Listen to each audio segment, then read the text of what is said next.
One fun fact about me is I can draw with my right and my left hand. Hi, I'm Echo and I'm an illustrator here at StoryMakers.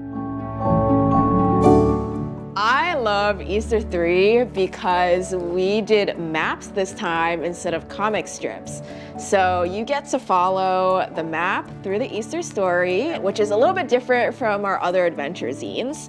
And there's places where you can add on to the story and talk about how you're feeling and draw in different parts so that we're going through the story of Easter together.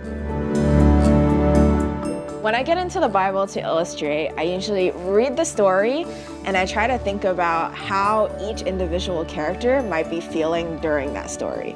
So if I was there and say I was Luke, like would I be scared? Would I think it's kind of funny? Would I feel a little bit anxious? I try to do that for all the characters and then think about how their faces might look while different things are going on.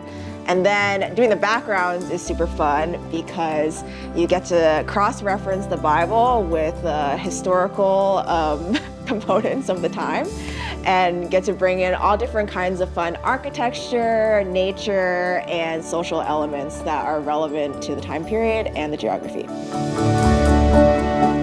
I think God definitely has a sense of humor. Growing up in the church, one of the biggest misconceptions that I had about faith was that it was super buttoned up.